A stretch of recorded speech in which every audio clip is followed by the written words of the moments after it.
तो दोस्तों अभी रात के बज रहे हैं 12:22 और मैं अभी खोया हुआ हूँ फिजिक्स की दुनिया में।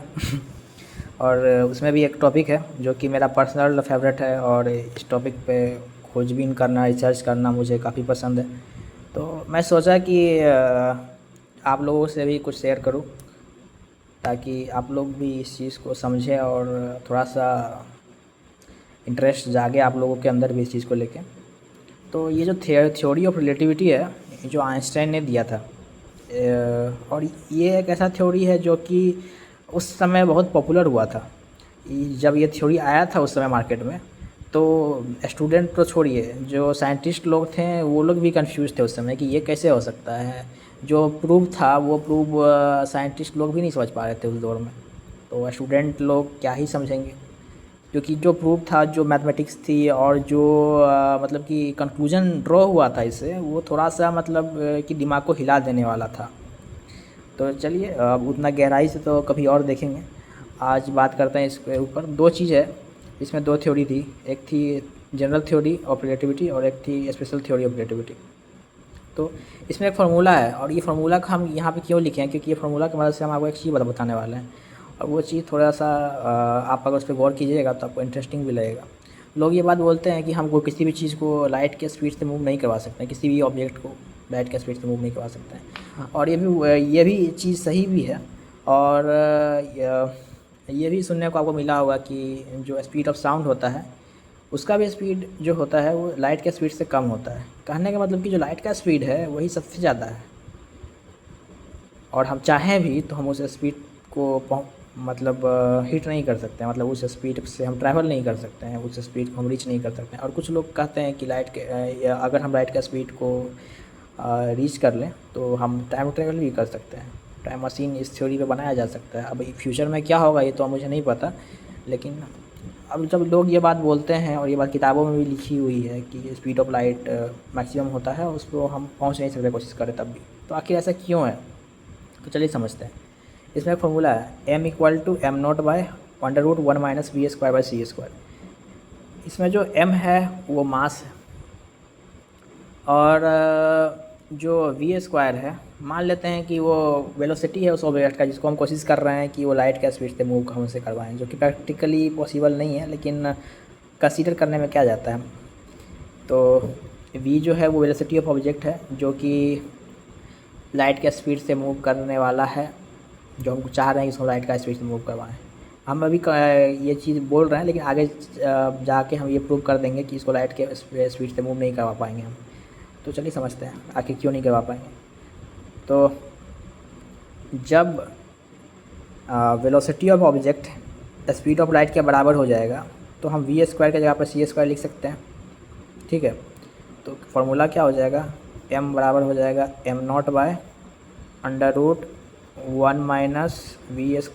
v²/c² था ना पहले। अब यहाँ पे v² की जगह पे हो जाएगा c², क्योंकि हम बोल रहे हैं कि speed of light, velocity of object दोनों बराबर हो गया। तो अगर दोनों बराबर हो गया तो वेलोसिटी ऑफ ऑब्जेक्ट की जगह पे जो स्पीड ऑफ लाइट है वो लिख सकते हैं। अब ये दोनों बराबर हो गया, दोनों कट जाएगा और ये हो गया 1, ठीक है। 1 हो गया। अब डिवाइड में है ये, √1 - 1 क्या हो गया, 0।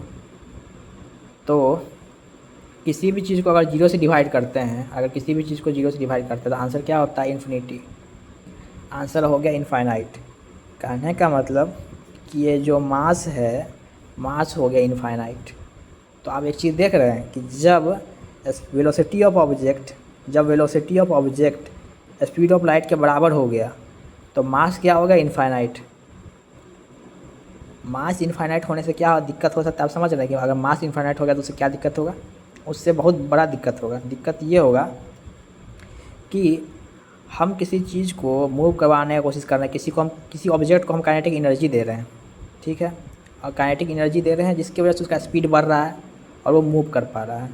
और लाइट का स्पीड तो बहुत ज़्यादा होता है, और हम उसको उस ऑब्जेक्ट को हम चाहते हैं कि हम इसको लाइट का स्पीड से मूव करवा दें, तो हमको बहुत ज़्यादा काइनेटिक एनर्जी देना पड़ेगा ताकि वो उस स्पीड से मूव करे। तो चलिए हम उसको उतना एनर्जी दे रहे हैं, मूव कर रहा है। लेकिन एक पॉइंट आएगा जब वो जो एनर्जी है जो उसको मूव करवाने में काम आ रहा है, वो एनर्जी उसको मूव नहीं करवा पाएगा। वो एनर्जी एक पॉइंट के बाद उसका मास बढ़ाने लग जाएगा। वो एनर्जी जितना ज़्यादा उसको हम एनर्जी देंगे उतना ज़्यादा उसका उस ऑब्जेक्ट का मास बढ़ता जाएगा, और एक पॉइंट ऐसा आ जाएगा जब उसका मास इनफाइनाइट हो जाएगा। इनफाइनाइट मास जब उसका हो गया तो इनफाइनाइट मास ऑफ ऑब्जेक्ट को मूव करवाने के लिए हमें इनफाइनाइट एनर्जी देना होगा, और पूरे ब्रह्मांड का एनर्जी भी अगर हम मिला दें तो इनफाइनाइट एनर्जी मेरे पास है नहीं। तो अगर इनफाइनाइट एनर्जी है ही नहीं तो उसको हम मूव नहीं करवा पाएंगे, और मूव नहीं करवा पाएंगे तो फिर वो लाइट के स्पीड से कैसे मूव करेगा। यही बात है। बस कुछ कुछ चीज़ है जो कि मासलेस है, जैसे कि फोटॉन्स वगैरह, वो मूव कर सकता है स्पीड ऑफ लाइट से। लेकिन जो भी चीज़ के पास मास है वो चीज़ कभी भी लाइट के स्पीड से मूव नहीं कर सकता, क्योंकि जैसे जैसे उसका वेलोसिटी हम बढ़ाएंगे, जैसे जैसे वो स्पीड ऑफ लाइट के नियर पहुंचेगा, जो कि होता है 3 × 10⁸ मीटर पर सेकेंड, जैसे जैसे वो इस स्पीड के ओर पहुंचेगा उसका मास बढ़ता जाएगा, मास बढ़ता जाएगा, मास बढ़ते बढ़ते इनफाइनाइट हो जाएगा। इनफाइनाइट हो जाएगा तो इनफाइनाइट मास को मूव कराने के लिए हमें इनफाइनाइट अमाउंट ऑफ एनर्जी चाहिए, और उतना एनर्जी हमारे पास है नहीं, तो इसलिए वो नहीं मूव करा सकते। तो इससे ये कंक्लूजन निकला, और ये कंक्लूजन थोड़ा इंटरेस्टिंग है, इसलिए मैं सोचा आपको बता दूँ। और भी बहुत सारा चीज़ है, आपने अगर कभी फिजिक्स को गौर से पढ़ा होगा तो क्वांटम फिजिक्स भी एक ऐसा टॉपिक है जो कि मुझे बहुत अच्छा लगता है। क्वांटम फिजिक्स में एक थ्योरी है जिसके बारे में किसी और दिन जिक्र करेंगे, और सब कुछ एक ही वीडियो में कवर नहीं हो पाएगा, तो उसको किसी और दिन चर्चा करेंगे कि वो थ्योरी इतनी इंटरेस्टिंग क्यों है। एक और थ्योरी है,